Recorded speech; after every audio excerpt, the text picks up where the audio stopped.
A lot of you are already using Quest to stay fit. It lets you work out in some completely new ways.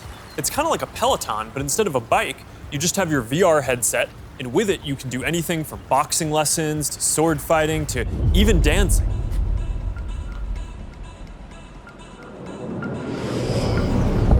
You'll be able to work out in new worlds, even against an AI.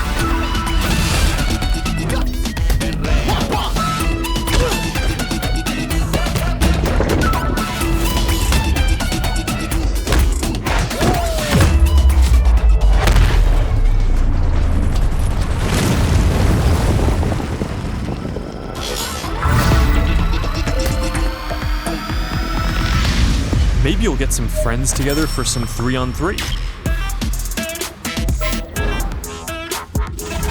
Maybe play pickup with people on the other side of the world.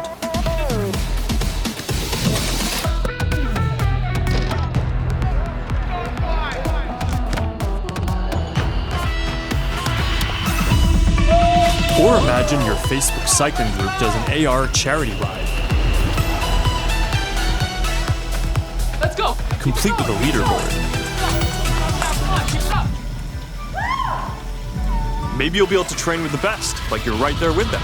Like Lee Kiefer, Olympic gold medalist. Ungar, bench.